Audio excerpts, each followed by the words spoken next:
Hey Rebels, my name is Matthew Barton. Welcome to the Rebellion Brewing Podcast.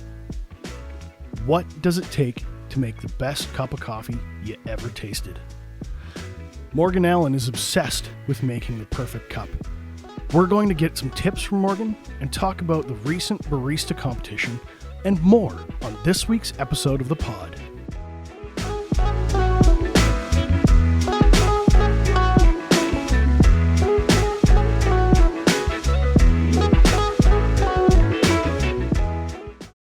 Morgan, welcome to the show.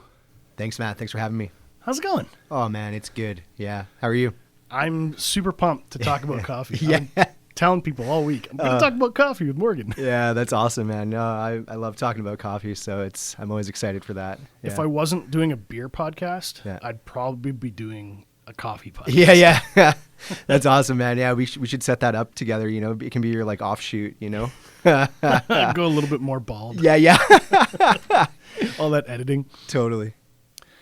I guess for the audience members who are more beer-oriented and less coffee-oriented, I want to introduce them to you because I've known you on and off for a while. Yeah. But what are your coffee credentials? Oh, man. Well, I've been working in coffee for, like 18 years kind of thing. And I'm the two-time Western Canadian Barista Champion, 2011, 2013.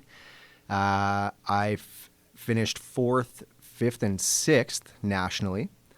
I've done all kinds of things. I was a director of coffee out in Victoria for Fernwood Coffee Company. I now manage quality at the Everyday Kitchen. I roast for my own company, Amends Coffee. And I mean, you know, I've kind of done a little bit of everything.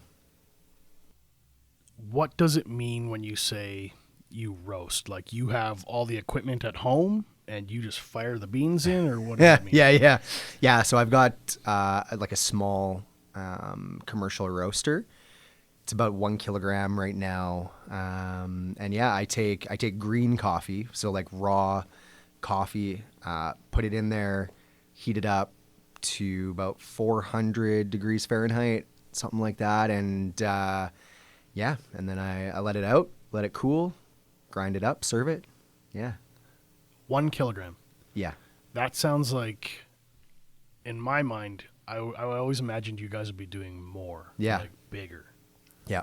So we're moving on. We do have like a bigger roaster on order. So this guy just gets us started. It's like the perfect little roaster. I love it. It's great for samples. You know, I can do like 100-gram samples. It does capacity of 1 kilogram, and it allows me to profile, like build roast profiles so that I can move on to the bigger guy. It's an awesome little thing. It's a workhorse. That sounds kind of like what Rebellion does. Yeah. We have a small pilot system. Cool. That we can brew 40 liters on. Yeah. Before we graduated up to the big 2,000 liter batch. Oh, wow. Yeah. Yeah. That's like exactly the same thing. Yeah. So that means you could probably iterate very quickly, test a lot of variations on a product, and figure out what you're doing with it. Exactly. Yeah. It allows us the capability to take smaller amounts of coffee, really dial them in, and make sure they're the best once we move on to those larger batches. It allows us the ability to buy really, really beautiful coffees. You know, sometimes that only come in 1 kilogram quantities, and you know, not waste anything, still make sure that they're the best that they can be. So that's really exciting as well. Do you remember your first cup of coffee you ever had?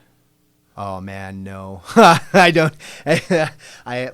I remember some coffee experiences, but like my dad, oh man, and it's so funny. Like I got my love of coffee from my dad, but also he loved instant coffee, and it's just like we were so different, you know. So like my first cup would have been something with him. It probably would have been instant, man. And now, you know, I'm like, give me that $300 a kilo coffee, you know, just totally different worlds, but it's cool. What was the coffee that kind of opened your eyes? What was the experience that you said, oh, there's more to coffee than, say, that burnt ashy stuff or instant? Yeah. So I got this coffee from a roaster. I don't even remember what they're called anymore, to be honest. And this was like 15 years ago. It was an Indian coffee. I remember the coffee. I don't remember the roaster. It was a coffee from India. And it was, I don't know, processed somehow that it was just super fruity and vibrant. And, I was starting to discover coffee at that point. When I had that coffee, it was just like, whoa, how can coffee taste like this? And that really, that led me down a big spiral of what the heck is coffee. So, yeah. One of my earliest formative memories of coffee, and this is going to sound terrible, but I was in high school and it was Starbucks. Yeah. And I was like, wait a second, this doesn't taste like my parents' coffee. Yeah. And then it was going to Atlantis downtown. Yeah. And that was kind of where I more got experimenting into trying different kinds. For sure. And Green Spot. Yeah. You stop in there for those cinnamon buns. Yeah. So you'd have to get a coffee. Yeah. And it was always trying something new every single time. And they always seemed to be trying to bring in something new every time. Yeah. And I was like, wait a second, there's more to this. It doesn't taste burnt.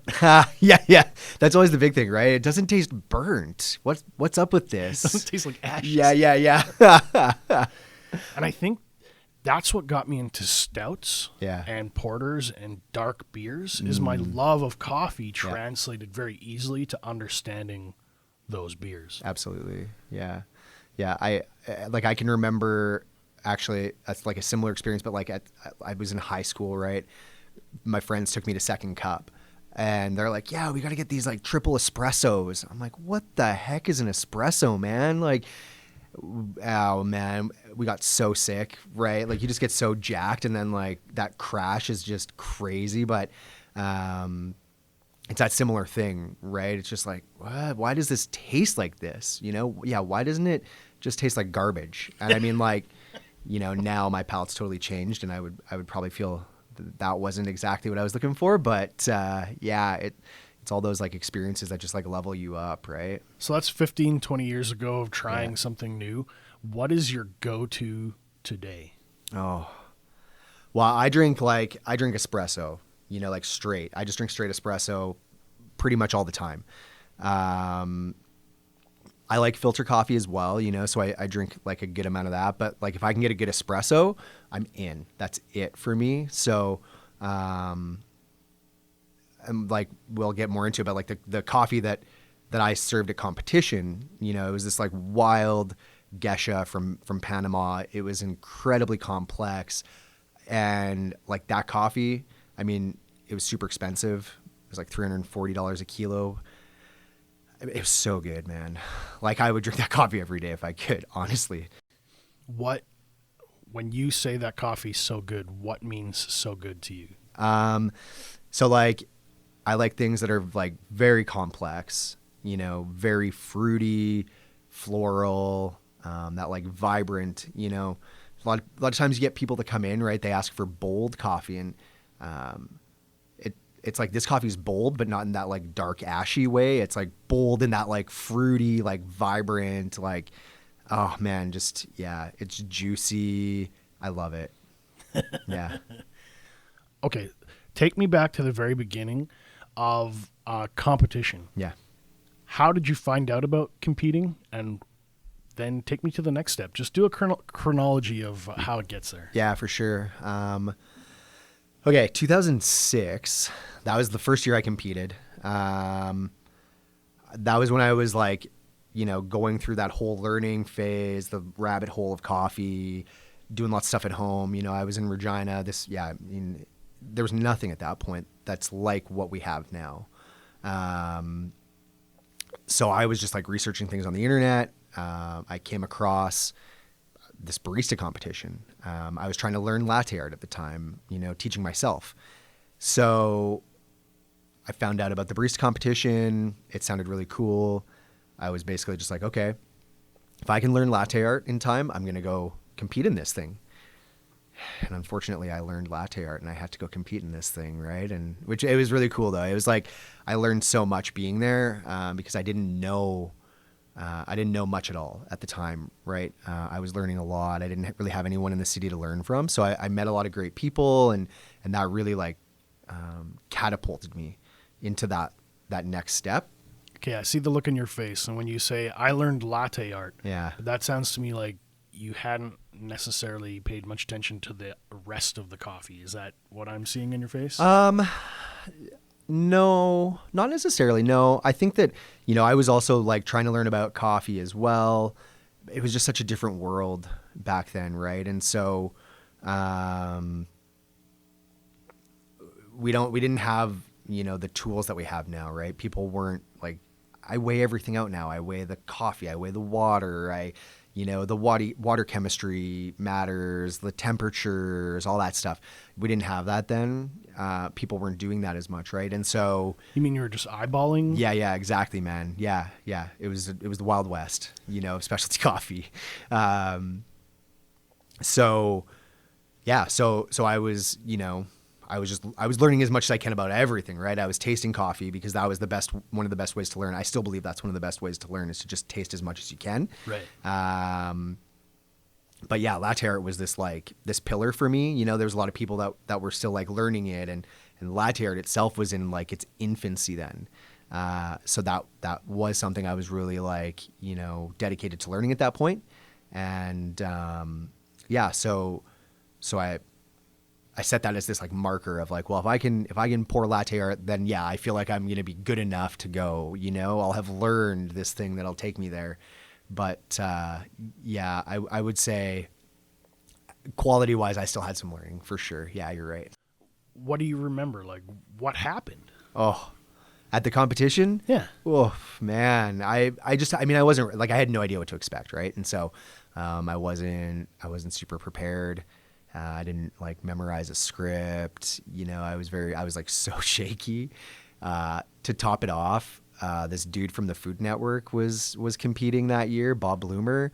So we had like Food Network cameras all around us and like filming every little thing, jumping in and out. And so like my nerves were just like the next level. Right. But I didn't finish last, right? And so that was good. Right. That was another like big goal of mine. Do you remember what your latte art was? Oh man, I don't even think I poured latte art in that competition. Like it was bad. Like which is funny, right? Is I set this goal that if I can pour latte art, I'm gonna go compete. And then like I was just so shaky. I don't even think I did it. Yeah. So now a few years pass and you get to that champion competition, that Western Championship. Yeah. What changed there? How did you manage that? Well, so I mean there, the year, so 2011 was the first year I won. The year before, I trained the Canadian national champion, and then I went to Worlds with him in Colombia. And so I was just in this big like competition mode, like training all the time. We had a team, right? Like when I went in 2006, I was by myself. It's like me and my dad just drove out to Vancouver. 2011, I had a team of like 5 people. We were training every single day. I was doing like 16-hour days. Like I'd work 8 hours in the cafe. I'd go train afterwards for 8 hours, right? I was just like dialed in. And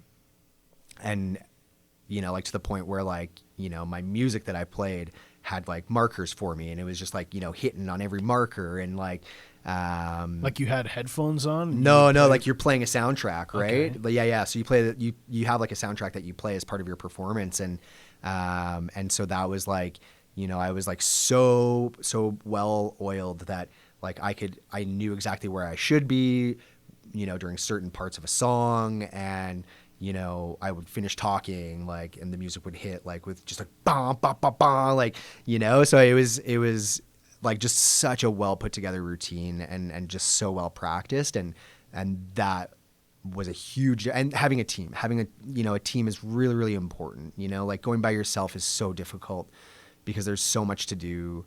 It's not just making coffee, even though like in the end it's just making coffee, but like, yeah, just, having all the little details, ironed out, all the kinks, worked out. Like it's a very complex thing, from behind the scenes. What are you getting graded on? So big thing is like flavor, and technical skills, right? So you have tech judges, like technical judges that are watching every movement you make. They're judging how clean you are. They're watching, like, do you flush the group head, like on the espresso machine, before every shot, like how clean is the counter? How clean's the tray on the machine? Like what part of the cup are you touching? Like where are your hands? Like, they watch all of that stuff. And then you're serving sensory judges, and they're evaluating, what you say it's going to taste like, and what it tastes like, right? So you have to hit those things, right? You tell them like, this is, it's going to be like chocolate and cherry and, all that. And it has to taste like that. And if it does, right, then you get more points. And, you talk about like the body and like the tactile experience of it. And again, like those things just are like huge markers for you. So, yeah. So are you tasting it while you're making it? You're making multiple shots. Yeah. Are you able to taste as you go, or is it you should already trust the process and know? Well, yeah, most people will trust the process and go. It's a 15-minute routine, right? And I mean, you can do kind of whatever fits into that, right? There are guys who are people who have done that, right? They've served the judges and they drink it with them, right? And say, okay, this is what I'm tasting here, right? And that's part of their routine. And then other people, they serve the judges and they trust that process, right? They trust the work that they've put into it, that it's going to taste the way that it's supposed to, right? And so it's just all about the routine that you build for yourself. Help me understand this. Yeah. So when it comes to pouring a pint, Yeah. when it comes to presenting a beer to someone, a judge will look at the glass, and if they see bubbles or crenulations in the glass, they'll say that glass is not dirty. Please, go pour that out and pour from a clean glass. Yeah, because those salts or the minerals or the cleaning solution can affect the flavor of the beer. right. It sounds like coffee's kind of similar. Yeah. And so with coffee, I mean, like especially with espresso, it's about having like a strong crema presence, right? Crema is the like kind of dark, foamy stuff on top of the espresso, right? With like, you serve a milk beverage as well, right? And so with the milk beverage, it's about like the foam, right? Like how tight is the microfoam. And this is like going to go way over everyone's head, I'm sure, but that's cool. I'm here for it. Yeah. So it's like, it's that like, yeah, are there big bubbles present? That's a bad thing, right? Is it like no bubbles present? That's a good thing. Like what's the contrast, right, between the crema, right, that brown crema and the milk foam, like the white milk foam, right? Is there like a strong contrast between them, right? That's a good thing. And that results from a proper pour? Yeah, proper pour and like steaming, right? Just like how you steam the milk, right? When you steam the milk properly, when you pour it in the way that you pour it into the espresso, those two things kind of go together. They even want like your latte art or just the like white foam on top to be centered. Like that'll actually like get you more points, right? So it is, yeah, very much like how you pour it in, the height that you start the pour at, the speed. What do you mean the height? Oh man, like the height between the cup and the milk pitcher. It actually makes a difference, because if it's too close when you start pouring, then you're going to just have like all this white on top and you're not going to have any of that like contrast, right? So yeah, like there's very much like a science and art to pouring a cappuccino. So you're pouring the milk into the cup Yeah. at such a height that it doesn't wash the crema into the coffee. It keeps it elevated on the top. Exactly. So then you can create latte art with the crema and the contrast of the white foam. Yeah, you got it. Okay. That's a guess. I was just trying to figure it No, out. you nailed it. Yeah. And that's just it. Yeah. It's like when you pour it high enough, it actually like goes under the crema, right? It settles underneath it and brings it up, and it creates like the backdrop, right? The crema becomes the backdrop for the art or the foam. Yeah. that's fucking awesome. It's crazy, right? Like I'm at home and I can make like a heart and a leaf with just regular milk. Yeah. But I can't with almond. It's tough. too thin. Yeah. It doesn't have that proper like sweet texture, and it's never correct. I know, it's just different consistency, right? Yeah, it just eats me up, and I try so hard, and I'm just like, fuck. Yeah, dude. Even when like you get like the barista series stuff, right? Even that, it's, and they have on the boxes, they have these like wild images on the boxes. They're like, yeah, look at what you can pour with our like alternative milks, and you go to do it, and you're like, man, that looks like a butt. Like, what are you talking about? Yeah. I like alt milks because I'm lactose intolerant, and I find oat to be my favorite. For sure. It's just nature of the creamy and the texture and stuff. But I got to pace myself because it lights me up. Because oats can set you off. Yeah, for sure. If you drink you drink as much coffee as I do. Yeah. You got to drink it black, man. Straight espresso, just like me, right? I like everything. Oh, for sure. Like on my coffee journey, there was a moment where I just wanted like the slushy bullshit. Yeah. With all the cream and sugar and cookies and treats. Yeah. And then I went all the the opposite way of like just straight black, please. Black is my soul. Yeah. Black is it, and everybody else can die. Yeah, for sure, right? Yeah, if you don't drink black coffee, like you're the devil, not me. You like, sissy. Yeah, right? Like, and now I'm more. I'll drink anything. Good. I'll drink anything good. So I like an espresso. I like a latte. Yeah. I like stuff now from coffee shops that I can't make at home. Right. Yeah. And like Everyday Kitchen does a really nice mocha. Oh yeah. A vegan mocha that I can have. Yeah. And not worry about my stomach. Totally, dude. So I'm kind of live and let live a little bit. Yeah. Except when they're drinking like corporate. Yeah. Ashy. Yeah. No, man. I'm with you on that, right? It is. It's totally like, man, if you want to like pile cream in your coffee, like, 1,000 sugars, whatever, like go for it.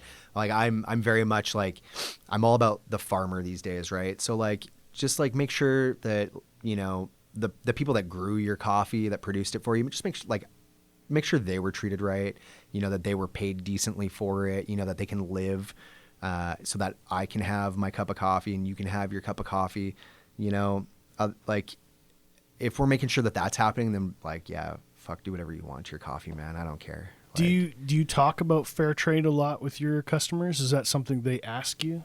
They do, man. And so like I'm on like a different like wave with that, like because like fair trade, it started a great conversation in my mind when it came around. It got us all aware of the fact that farmers weren't getting their fair share. My belief is these days, it doesn't do enough, and so now we have to take that next step, right? Where like roasters, companies that roast coffee, that buy raw coffee beans, we have to now buy coffees directly from farmers or from importers that buy them directly from farmers or mills. And we have to, pay money to those people, that's going to ensure that they can feed their families, right? That they can pay their workers and their workers can feed their families, that their kids can get an education, that like they have clean water, right? I mean, that's always important. So that's what I believe in. Like a label helps people feel safe and comfortable, and that's, I get that.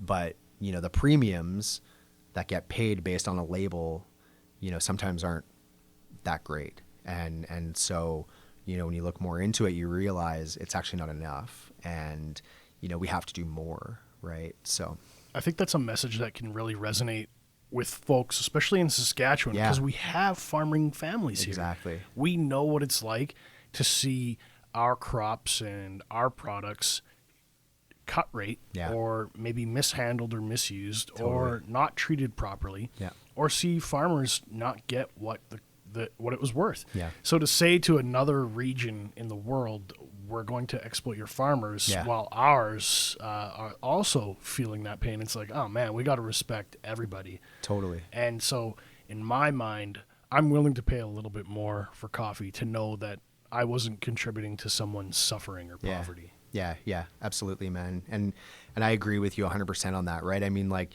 in Saskatchewan, so many of us are connected to someone that farms, right? And we wouldn't want to see our own family members or friends, suffer or live in poverty, because the thing that they do, that they love, or that they know to make a living, to feed their families, is just like squashed and is exploited, right?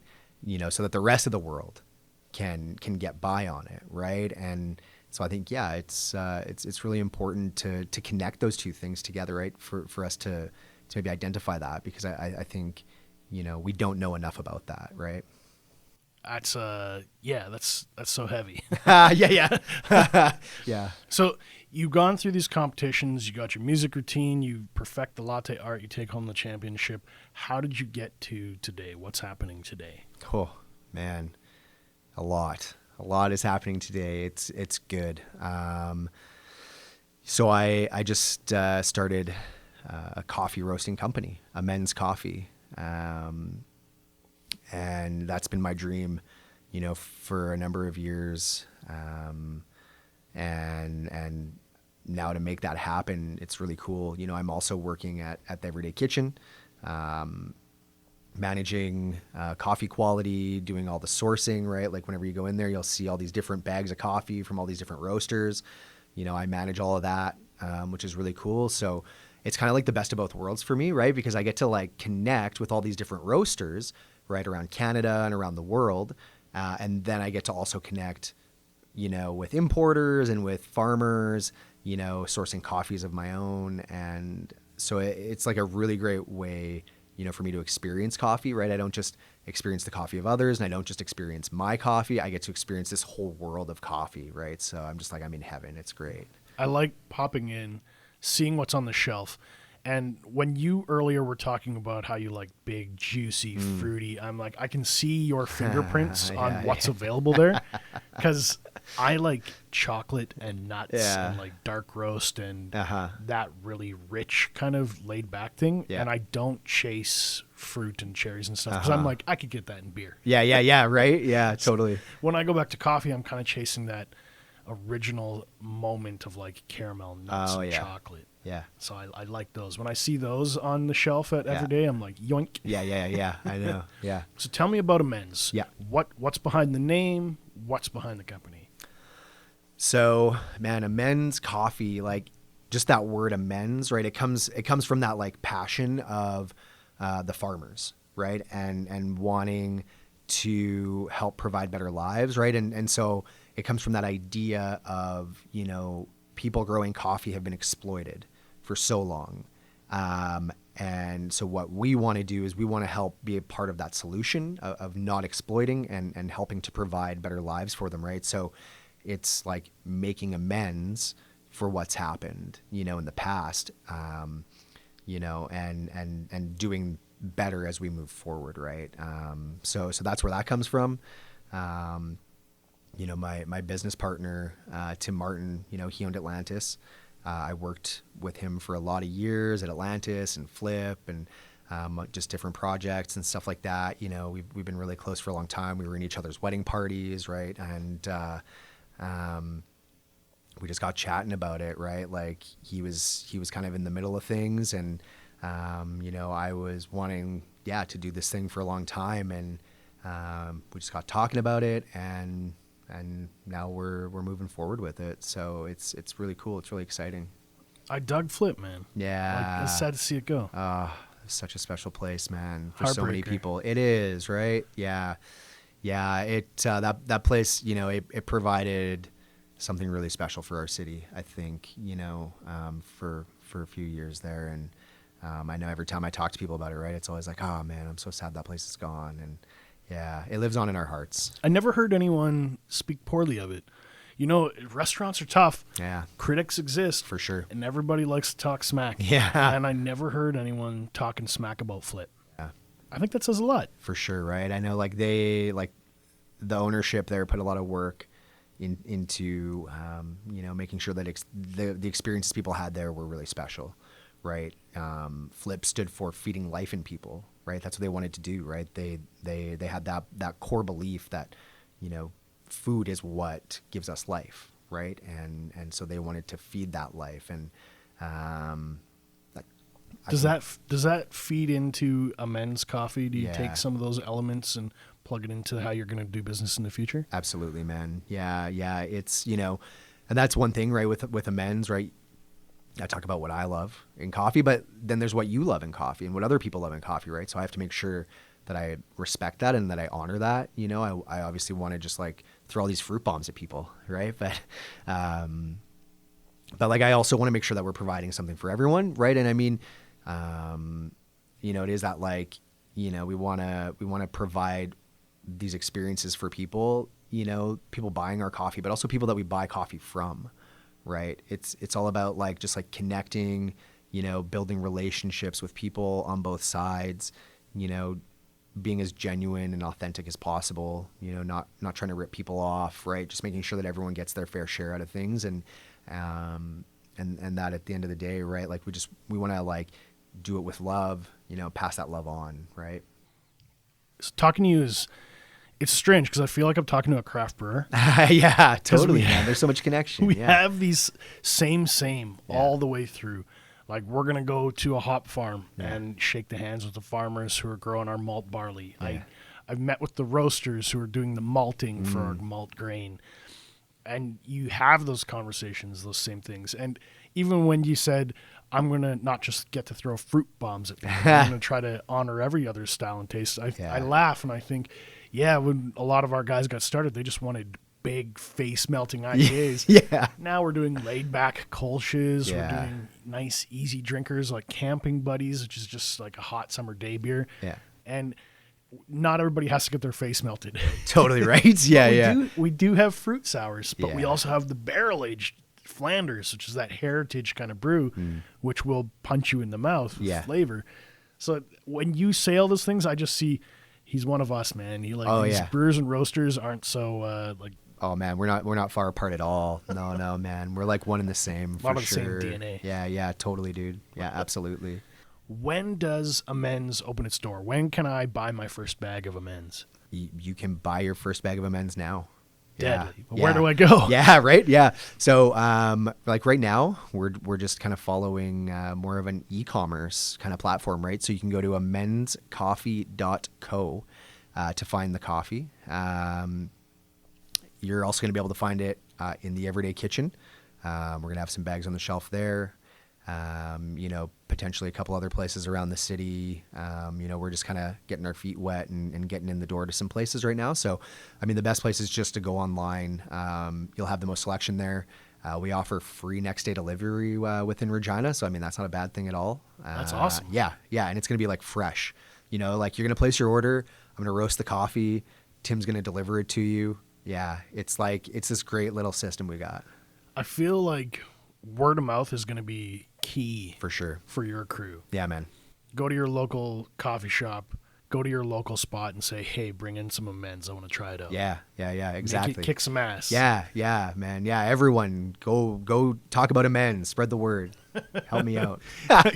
And we relied on fans, and I'm going to say fans, we wouldn't exist without them. Totally. Like the football games, getting on at the Mosaic Stadium, that wouldn't have happened except for our fans making a huge stink. Yeah. And the riders contacted us, and they're like, you got to call these guys off.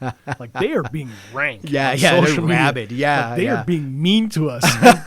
Nobody's really mean to the riders. So when craft beer people were saying, like, hey, bring on craft beer, and, like, flaming them online, they were like, can you call them off? And we're like, you guys know what it's like to have passionate fans. We didn't tell them to go rip you.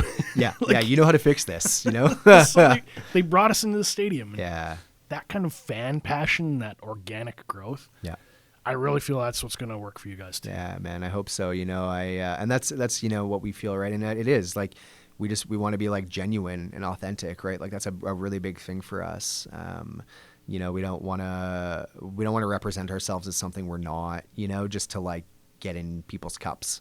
right? And yeah, we want to connect with people.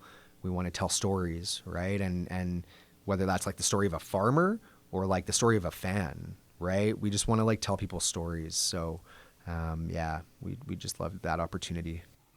I'm super pumped. Like, have you guys been sliding in Amends Coffee into the rotation at every day? A little bit, yeah. Okay. Yeah, here and there. And well, so like right now, like our cold brew, right, at the Everyday Kitchen is an Amends. It's a Colombian coffee. It's like cherry, dark chocolate liqueur, like black forest cake liqueur. It's so good. We have one of our coffees on pour over there as well. It's from this farmer Elpidio Arboleda Taberas. He's just like got this really small farm. He's processing everything himself. We really love what we've been tasting from him. It's a coffee that I want to try to actually buy all of his crop. He produces like a small amount, like 25 bags, which is like nothing. So I'm going to talk to our importer and try to just like purchase everything from him this year. Cause like that's what I want to do, right? I want to be dedicated to these people, to make sure that they're taken care of. Right. So, we've got that. You can sometimes find us on espresso in there. We might have like my competition espresso in the future, which will be like a super like quick run kind of thing. But like such a great opportunity to taste like a mind blowing coffee. So yeah. That's deadly. Yeah, man. When is the next competition? Are you prepping for another competition, or are you over competition? I'm not. No, I'm not over. I'm not over it. No, it won't be until next year. So it's good. Like this competition didn't go great for me. It was disappointing, but it was also, it lit a fire under my ass, man. I'm motivated right now, because I didn't do well. And I'm a very competitive person, especially when it comes to this. And so I'm like, well, I have a year, right? Now I've got like all year. I have like a leg up on people, right? Because like they're still, prepping for this, for nationals in August, and, they've got all their attention on that, what might come next. I'm like, just focused on next year, right? And so I can just like build and build and build. So it'll be next year for me. And yeah, no, I'm fired up. Yeah, I'm winning it next time. You heard it here first, folks. Yeah. Totally. Yeah, I'm laying it down. Yeah. Next year, maybe we'll get you back on the show. Yeah. We'll sit down and we'll have some coffee, maybe prepared by me, maybe prepared by you. Who knows? And maybe we could do a side-by-side tasting and analyze some flavors. Man. Yeah. Frick, we should have done that this time. We should have, hey? I'm dumb. But that sets us up for next time, right? Like, perfect. Yeah. Morgan, thanks for coming on the show. Man, thanks for having me. Cheers. Cheers.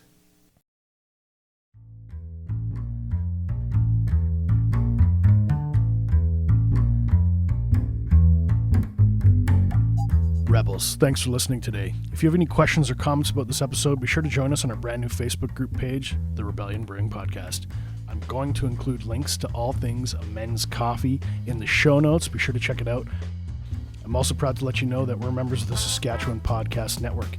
It's a one-stop shop for tons of locally produced shows from across our province. You can find them at saspodcastnetwork.com. Be sure to follow us on Facebook, Instagram, and Untappd so you don't miss out on the latest in Sask craft beer news. Thank you for joining the Rebellion.